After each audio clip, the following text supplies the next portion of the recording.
बिस्मिल्लाहिर्रहमानिर्रहीम अल्हम्दुलिल्लाहि रब्बिल आलमीन जज़ल्लाहु अन्ना मुहम्मद मा हुवा अहलुहु सल्लल्लाहु अलैहि वसल्लम। मोहतरम व्यूअर्स, मैं अपने चैनल उम्मे उमर में आप सबका खैर मकदम करती हूँ। उम्मीद है कि आप सब खैर खैरियत से होंगे। जी, हम लोगों ने अल्हम्दुलिल्लाह से सुकून वाले कैटेगरीज़ के दो कैटेगरीज़ के बारे में हम लोगों ने पढ़ा और उसको समझने की कोशिश की। आज रिवीजन में हम लोग पढ़ने वाले हैं तीसरी कैटेगरी, जहाँ पे हम अपनी आवाज़ को लॉक करेंगे, यानी कि आवाज़ को इस तरह से पकड़ के रखेंगे। तो ये कैटेगरी कौन सी है? ये कैटेगरी यानी कि 5 लेटर्स बाउंसिंग के हो गए, 2 लेटर्स हमारे झटके के हो गए, बाकी जितने लेटर्स हैं इसमें अगेन वाव और या को हम लोग निकाल देंगे। तो जितने भी लेटर्स बचेंगे उसको पढ़ते वक्त हमारी आवाज़ को लॉक करके पढ़ेंगे। तो अब आज इजी के बारे में रिवीजन है। इसमें एक ग्राउंड जो बेसिक रूल है हमारा, वो क्या है? सुकून वाले हर्फ को पहले वाले हर्फ से मिलाकर पढ़ेंगे और यहाँ पे जो है आवाज़ को लॉक करके पढ़ने का सबक है। इसका एक्सरसाइज करके देखते हैं, समझ में आ जाएगा इंशाल्लाह। बिस्मिल्लाहिर्रहमानिर्रहीम। हमज़ा ता ज़बर अत। अत देखिए, पकड़ के रख रही हूँ मैं आवाज़ को। अत अत होता तब खलखला हो जाता, अत होता तो बाउंसिंग लेटर में आ जाता। अगर तो होता तो डेफिनेटली पढ़ते। अभी ता है तो आवाज़ को लॉक करेंगे, पकड़ेंगे टाइट। अत इत उत आह इह ओह अद इज उज अर इर उर अश इश उश अश इश उश अज इज उज औ इज ओ अफ इफ उफ। ये इसलिए मैं हाथ का इशारा कर रही हूँ ताकि आपको महसूस हो कि इसकी जो लास्ट वाली ग्रिप है उसको लॉक करना है। आवाज़ अगर छोड़ेंगे तो बाउंसिंग में चले जाएगी। लॉक करिए। अफ इफ उफ अक इक उक अल इल उल अम इम उम अन इन उन आह इह ओह। फिर इसके आगे वाली एक्सरसाइज थोड़ी सी 2 लाइन देख लीजिए। नाह नु, अगेन आवाज़ को पकड़ के रखिए। नाह नु ताह तू फमन उख्त खुलिकत। कत देखिए, यहाँ पे ता के ऊपर सुकून है तो मैं आवाज़ को लॉक कर रही हूँ।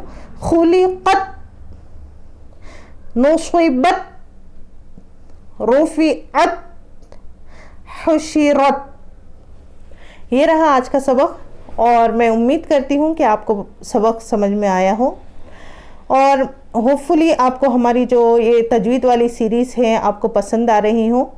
और हम बहुत कोशिश करते हैं कि आपको एक इजी वे में और जिस लैंग्वेज में और जैसे आसानी से आप समझ सकते हैं उस तरह से सॉर्ट करके आपको पढ़ाया जाए तजवीद। क्योंकि दुनिया में सारे उलूम अब उरूज पे हैं। अगर आप देखें तो अल्हम्दुलिल्लाह से साइंस, जिसमें बायो है, केमिस्ट्री है, फिज़िक्स है, उरूज पे हैं। मैथमेटिक्स है, पैथोलॉजी है, जो भी है हर उलूम साइंस के हिसाब से देख लीजिए। जहाँ पे आप इसमें चले जाए कॉमर्स में तो वहाँ पे अकाउंट्स का इल्म देख सकते हैं आप, वो उरूज पे है। अगर आर्ट्स में चले जाएंगे आप, लिटरेचर वाला इल्म है उरूज पे है, कंप्यूटर्स वाला इल्म है उरूज पे है। और अगर अरबी की तरफ आए तो आप तफसीर वाला, तर्जुमे वाला इल्म देखेंगे, उरूज पे है। सबसे मजलूमियत जो आज के दौर में सह रहा है ना, वो इल्म है तजवीद वाला इल्म। ये क्या हो गया, सबको ये बता दिया गया है कि अगर आप कुरान शरीफ को पढ़िए, जैसा आता है वो इतना इम्पॉर्टेंट नहीं है जितना कि कुरान शरीफ को समझकर पढ़ना। बेशक कुरान शरीफ को समझकर पढ़ना बहुत इम्पॉर्टेंट है, लेकिन मैं कहती हूँ कि उससे भी ज़्यादा इम्पॉर्टेंट तजवीद वाला इल्म है। क्योंकि बहुत सारे लैंग्वेज में डिफरेंसेस हो जाते हैं अगर हमारे मखरज में गलती हो गई। इसका दर्जा बहुत बड़ा है क्योंकि ये कलाम पाक का इल्म है, कुरान शरीफ का इल्म है। तो मैं आपसे रिक्वेस्ट करती हूँ कि आप हर उस शख्स तक इस वीडियो को पहुँचाइए जो इसका तालिब है, जो इस इल्म को सीखना चाहता है, समझना चाहता है, आखिर तजवीद है क्या, मखरज है क्या। अगर मैं पढ़कर मैं अपने पास इस इल्म को रख लूँगी तो मेरी और आपकी मिसाल वही है कि एक परफ्यूम की बोतल में परफ्यूम यानी इत्र रखा हुआ है और उसको टाइट से बंद कर दिया गया है। वो चाहे आप रूम में रख लो, चाहे हॉल में रखो या आपके पॉकेट में रखो, कुछ फ़ायदा नहीं देगा, क्योंकि सिर्फ ये मेरे पास है।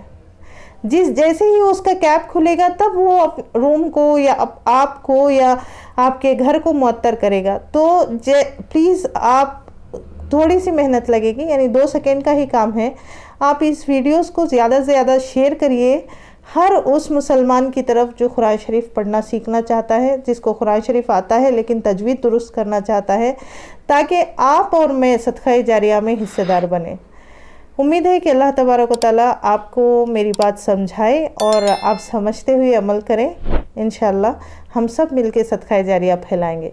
तब तक के लिए अस्सलामु अलैकुम रहमतुल्लाहि व बरकातुहू।